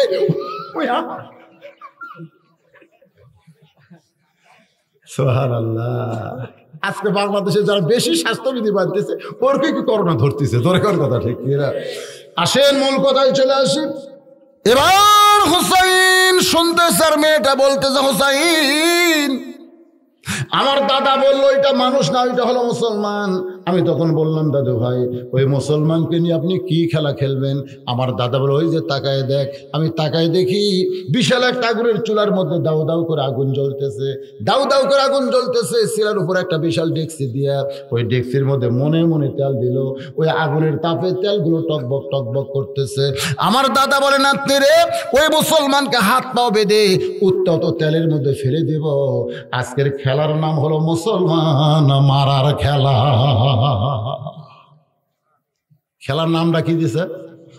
খুব খেয়াল করে শোনেন, বর্তমানে যে খেলা চলতেছে এ খেলার নাম কি? কথা বল না কেন? খেলার নাম কি? মুসলমান মারার খেলা। আমি সুমকে বললাম, দাদু ভাই একটা জীবন্ত মুসলমানকে এভাবে আগুনে না পুড়ে মারে, এই মুসলমানকে কি ছাড় দেওয়া যায় না? এই মুসলমানের খেলা কি বাদ দেওয়া যায় না? আমার দাদা বলে 100 বার বাদ দেওয়া যাবে। যদি মুসলমান একটা বারের জন্য বলে আল্লাহ রাসূল মানি না, শুধু একটা বার বলবে আল্লাহ রাসূল মানি না, চোখের বাঁধন খুলে দিব, হাতের বাঁধন খুলে দিব, পায়ের শিকল খুলে দেওয়া হবে। মেয়েটা বলে, হোসাইন আমি 6 বছরের ছোট্ট মেয়ে, ওই মুসলমানের কাছে গিয়ে বললাম, মুসলমান একটা বারের জন্য বলো আল্লাহ রাসূল মানি না, তাহলে আমার দাদা তোমাকে ছেড়ে দেবে, ওই আগুনের মধ্যে তোমাকে পুড়ে মারবে না। মুসলমান আমার দিকে তাকে বলে, মা তুমি ছোট্ট মানুষ, তুমি বোঝো না, তুমি মনে করতেছো আগুনের চুলার মধ্যে আমার মৃত্যু হবে, কিন্তু একজন মুসলমানের কাছে জীবনের কোনো দাম নাই। একজন মুসলমান দরকার হলে দুনিয়ার সব কিছু বাদ দিবে, কিন্তু আল্লাহ রাসূলকে বাদ দিবার পারবে না। ইন্নাল্লাযীনা ক্বালু রাব্বুনাল্লাহু সুম্মা ইসতাকাম। আল্লাহু আকবার। মেয়েটা বলে, হোসাইন আমার দাদা তখন হুঙ্কার দিয়ে দাঁড়িয়ে গেল, চিৎকার দিয়ে বলতেছে, আর সময় দেওয়া যায় না, মুসলমানকে নিয়ে আসো, খেলা হবে, আসো খেলা হবে, নিয়ে আসো। কি হবে? খেলা। এখন আমার দাদা চিৎকার দিয়ে বললেন, খেলা হবে। দাদার সৈন্যরা ওই মুসলমানকে ওই হাত পাও বাঁধা অবস্থায়, চোখ বাঁধা অবস্থায় টেনে টেনে আগুনের চুলার দিকে নিয়ে আসতেছে। মুসলমান একটা বারের জন্য বলতেছে না, একটা বারের জন্য বলতেছে না যে আমি যাব না, আমি যাব না। সিনা টান করে মুজাহিদের দিকে হাঁটতেছে, মুজাহিদ হয়ে সিনা টান করে হাঁটতেছে।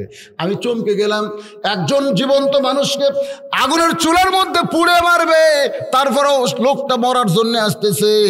যখন মুসলমান আসতেছে বিল বিল করে কি যেন বলতেছে। মেয়েটা বলে, হোসাইন আমি তখন বুঝতে পারি নাই, কিন্তু এখন বুঝতে পেরেছি। ওই মুসলমান তখন পড়েছিল, ওয়ালা তাকুলু লিমান ইউকতালু ফি সাবিলিল্লাহি আমওয়াতুন বাল আহইয়াউ ওয়ালাকিন লা তাশউরুন। আল্লাহ রাস্তায় যাদেরকে হত্যা করা হয়, আল্লাহ বলেছে তোমরা তাদেরকে মৃত্যু বলো না, আমি আল্লাহ বলতেছি তারা চিরজীবন পেয়ে গেছে। সুবহানাল্লাহ। মেয়েটা বলে, হোসাইন যখন একেবারে আগুনের চুলার কাছে নিয়ে আসলো, তখন আমি উঠে দৌড়ে যেতে চাইলাম। আমার দাদা আমার খপ করে হাত ধরে বলতে যে খেলা দেখার কথা বলে নিয়ে আসলাম, খেলা দেখতেই হবে। আমি বললাম, দাদা একটা জীবন্ত মানুষকে হত্যা করবেন, এই মানুষ মরার খেলা আমি দেখবো না। আমার দাদা কই, দেখার জন্য তোরে নিয়ে এসে দেখতেই হবে। আমাকে জোর করে যখন মানুষ মরার খেলা দেখাবে, আমি তখন 2টা হাত চোখের সামনে দিলাম। মেয়েটা হলো, হোসাইন রে 2টা হাত যখন চোখের সামনে দিলাম, এমন সময় একটা মধুর মধুর কলেমা আমার কানের মধ্যে দিয়ে আমার কলিজার মধ্যে ঢুকতেছে। লা ইলাহা ইল্লাল্লাহু মুহাম্মাদুর রাসূলুল্লাহ। মেয়েটা বলে, হোসাইন আমি তখন দেখতে পাইলাম এই কলেমা যখন কানের মধ্যে দেয় আমার কলিজার মধ্যে ঢুকে গেল, তখন আমার অন্তরের এই কলিজার চোখটা আল্লাহ পরিষ্কার করে দিল। আমি দুইটা হাত দুইটা চোখের উপরে দিয়েছি, কিন্তু এই চোখ যে আমি দেখতে পাই ওই মুসলমানকে চান্দোলা করে আগুনের চুলার মধ্যে ফেলে দিচ্ছে। আগুনের চুলার মধ্যে মুসলমানের দেহ পড়তেছে, কিন্তু আগুনের চুলার মধ্যে দেহ পড়ার আগে কে যেন খাঁচার ভিতর থেকে ওই যে পাখি রয়েছে, রুহু রয়েছে, ওই রুহুটা ধরে এরকম করে ছেড়ে দিল। যেমন প্রধানমন্ত্রী কবিতর ছাড়ে দেখেন নাই, ঠিক এইভাবে পাখিটাকে ছেড়ে দিল। পাখিটা সবুজ রঙের একটা বাগানে উড়ে উড়ে চলে গেছে, আর মুসলমানের দেহটা আগুনের চুলার মধ্যে পড়ে গেল। আমি সঙ্গে সঙ্গে দৌড় দিলাম। আমার দাদা জোর করে হাত ধরে রাখলো, তারপরে পারলো না, কারণ আগে আমার ভিতরে ঈমান ছিল না, আমার শক্তি কম ছিল, কিন্তু ঈমান ভিতরে থাকার কারণে আমি যখন হ্যাঁচকা দিলাম আমার দাদা আর আমার হাত ধরে রাখতে পারলো না। এখান থেকে প্রমাণ হলো মুসলমানের দেহের মধ্যে যতক্ষণ ঈমান থাকবে দুনিয়ার কোনো শক্তি তাদের আটকায় রাখতে পারবে না। আমি এক দৌড়ে ভিতরে মায়ের কাছে গিয়ে বললাম, মা লা ইলাহা ইল্লাল্লাহ মুহাম্মাদুর রাসূলুল্লাহ। আমার মা বলতেছে, তুই না তোর দাদার সঙ্গে খেলা দেখতে গেলি, এই মুসলমানের কলমা কোথায় পাইলি? এই কলমা কইলে তোর বাবা তোর দাদা তোকে হত্যা করবে। আমি তখন বললাম, মা এই কলমাওয়ালারা কোনোদিন মরে না, এই কলমাওয়ালারা কোনোদিন মরে। নিজের চোখে আমি দেখছি, দেহ পড়ছে খাঁচায়, খাঁচা পড়ছে আগুনের চুলার মধ্যে, আর ভিতরের পাখিটা কে যেন উড়াল দিয়ে চলে যায়। বাজান একটু খেয়াল করবেন। মেয়েটা আবার দৌড় দিছে রাজ দরবারে, যাই দেখে তার দাদা সৈন্য সামন্ত নিয়ে শাহবাগের মিছিল করতেছে। শাহবাগে যেমন মিছিল হয় ঠিক একই মিছিল করতেছে। মুসলমান মরে গেছে, মুসলমান পুড়ে গেছে। আমি তখন তাদের মধ্যে দাঁড়িয়ে বললাম, কানার ভাগ্যে ধন মিলে না, সামনে পড়ে আছে সোনা, কানা দেখতে পায় না, মাটি মনে করে ফাইলা দেয়, হাতে তুলে নেয় না, কানার ভাগ্যে ধন মিলে না। ও দাদা, তোমরা বলতেছো মুসলমান মরে গেছে, আমি নিজের চোখে দেখছি দাদা মুসলমানের খাঁচা পুড়েছে, কিন্তু মুসলমান এখন জান্নাতে উড়ে বেড়া। আমার দাদা বলতেছে, তুই আমার নাতনি হয়ে তুই আমার বিরুদ্ধে কথা বলিস, মুসলমানের পক্ষে কথা বলিস কেন? আমি তখন বললাম, দাদা খেলা দেখবার আইসা আমি ঈমান গ্রহণ করেছি। হোসাইন যেই দাদা শুনলাম ঈমান গ্রহণ করেছি, তখন থেকে আমাকে জেলখানায় বন্দি রেখে 12টা বছর পর্যন্ত আমাকে নির্যাতন করেছে। হোসাইন সিল্লা বলে, রে মেয়ে, 2 নম্বর প্রশ্নের উত্তর যেমন আশা করেছিলাম তার চাইতে 1000 গুণ তুমি সুন্দর দিয়েছ। ওমর ফারুক বলতে, আলী ভাই আমার ঘটকালি আল্লাহ কবুল করেছে। হোসেন বলে, এত সহজ না, 3টা প্রশ্নের উত্তর না দিলে তো আমি বিয়ে করব না। সবেমাত্র 2টা হয়েছে, আর একটা প্রশ্ন বাকি আছে। এবার হোসেন মেয়েটাকে প্রশ্ন করবে, উত্তর দিবার পারবে কি পারবে না, বিয়ে হবে কি হবে না। আজকের অনুষ্ঠানে আমরা একটু সরাসরি শুনবার চাই। কারা কারা শুনবেন আল্লাহকে একটু হাত দেখান ভাই। লিল্লাহে তাকবীর, হাত নামান।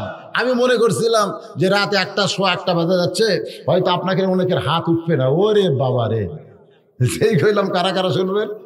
এখানে বুড়িয়া চুড়া ভাঙ্গা চুড়া যুবক কচিকাতা সবাই দিয়ে হাত তুলছে। ঘড়ির দিকে তাকায়, দিকে রাত খুব বেশি বাজে নাই, কেবল 1:20 বেজে গেছে।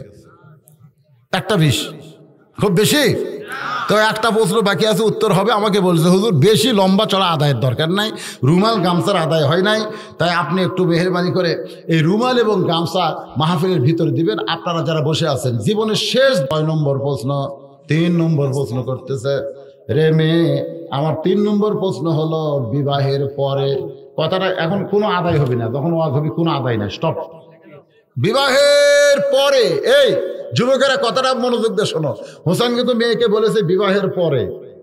আমাদের বাংলাদেশে যত মহব্বত বিয়ার আগে না পরে। হ্যাঁ, আগেকার মহব্বতের খোঁজ জানেন? ও যে 14 ফেব্রুয়ারি ওয়ার্ল্ড পার্কে বগড়া, পুলিশেরা জি আব্বার জন্য বনে 500 টাকা কোরআন শরীফ বাবদ ধরেন 27 হয়ে গেছে। এদিকে আবার কোরআন বাবদ 200 দিয়ে দিছে। 2টা মিলে মাশাআল্লাহ ভালোই আদায় হচ্ছে। আদায় কি কম হচ্ছে? ভালো হয়েছে মাশাআল্লাহ। আর একটা পাওয়া গেছে, 28 নম্বর হয়ে গেছে মাশাআল্লাহ। 500 টাকার 28, 14,000 টাকা। তার মানে কি মনে করতেছিল 28টা কোরআন শরীফ মানে 14,000 টাকা। আর একটা 200 টাকা কোরআন শরীফ বাবদ 200 ঠকলো রে, 200 চেয়ে দিচ্ছে না, 200 খুব একটা চেতলো না। 200 টাকা দামের 5 কোরআন শরীফ কি বাকি থাকি না? বাকি গুলা এখানে লেখা তো, এখানে কোনো গল্প হবে না। না না, বাকি গুলা লেখা তুই, বাকির আবার ঝাঁকি কি? এই লগদের ঝাঁকি মাশাআল্লাহ হয়ে গেছে। কয়টা? কত হলো? গোটা মাদ্রাসার বলে কেশিয়া, তাই কয় কোরআন শরীফ হিসাব তোর পারতেছে না। ওটা গুনবার কে কছে? ওটা তো 30টা হয়ে গেছে। কত আছে? লিল্লাহে তাকবীর। কার নামে? আমার নামে, বাপমার নামে। আপনার নাম কি? আমার নাম বাবু।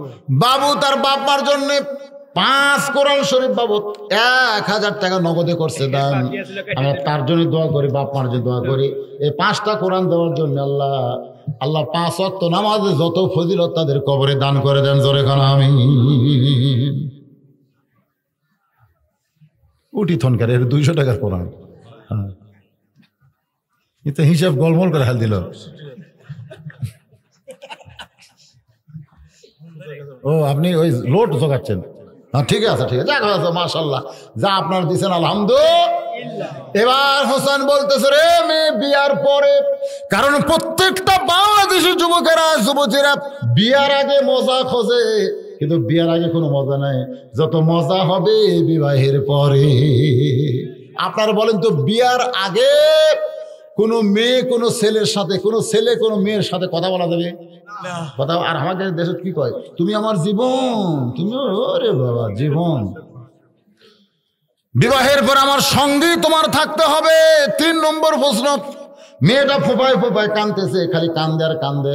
মেয়েটা কান্না দেখে ওমর ফারুক বলে, মা 2টা কঠিন প্রশ্নের উত্তর তুমি দিয়ে দিলে, আর সহজ প্রশ্ন করেছে, বিয়ার পরে আমার সঙ্গেই তোমার থাকতে হবে, তুমি বলবে আমি থাকবো, তাহলে উত্তর হয়ে যাবে। মেয়েটা বলে, আমিরুল মুমিনিন হোসেন যখন বলেছে বিয়ার পরে আমার সঙ্গেই তোমার থাকতে হবে, এখানে প্রত্যয় যোগ করার কারণে বোঝা গেল একটা মানুষের জীবনে দুঃখ আসবে, কষ্ট আসবে। আইয়ুব নবী যখন ভালো ছিল তখন অনেকগুলো বিবি তার সঙ্গে ছিল, কিন্তু আইয়ুব নবী যখন অসুস্থ হয়ে গেল তখন সব বিবি, এমনকি তার সমস্ত কর্মচারী আপনজন সবাই তাকে ছেড়ে চলে গেল। একসময় গোটা দেহ যখন পছন্দ ধরে গেল, তখন তার বাড়ি ঘর থেকে বের করে তাকে জঙ্গলের মধ্যে রেখে গেল। জঙ্গলের মধ্যে যখন আইয়ুবরে রাইখা যায়, সবাই ছেড়ে গেল, একজন বিবি কিন্তু আইয়ুব নবীকে ছাড়ে নাই, যে বিবির নাম হলো রহিমা। ওই রহিমা যেমন আইয়ুব নবীর সঙ্গে ছিল সুখের দিনেও দুঃখের দিনেও।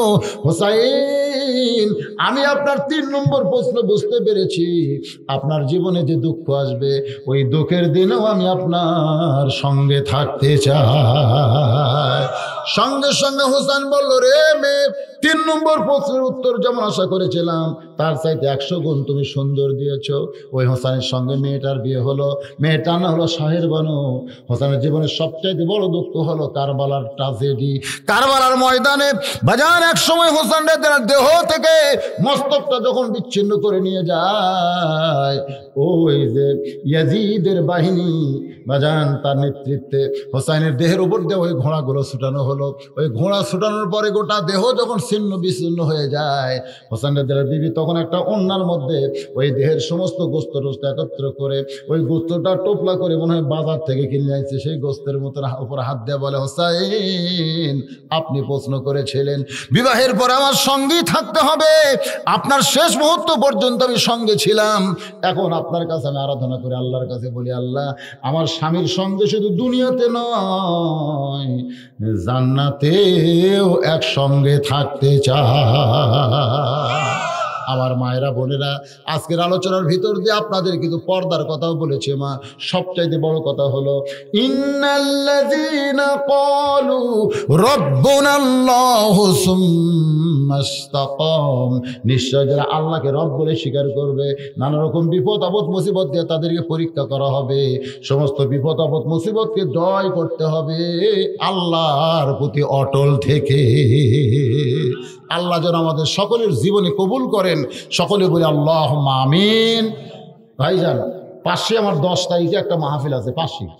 আল্লাহ যদি হায়াতে রাখে আবার দেখা হবে আপনাদের সাথে ইনশাআল্লাহ। ইস্তিগফার পড়ে আস্তাগফিরুল্লাহ রাব্বি মিন কুল্লি জামবি ওয়া তুবু ইলাইহি, আস্তাগফিরুল্লাহ রাব্বি মিন কুল্লি জামবি ওয়া তুবু ইলাইহি, লা হাওলা ওয়ালা কুওয়াতা ইল্লা বিল্লাহিল আলিয়্যিল আযীম। কি করা লাগবে আমাকে বলুন, কি করা লাগবে? লাইন হয়ে বসেন। হ্যাঁ, লাইন হয়ে বসেন। নাকি প্যাকেট না প্যাকেট? আচ্ছা, উত্তর দক্ষিণ হয়ে লম্বা হয়ে বসেন, উত্তর দক্ষিণ লম্বা হয়ে বসেন।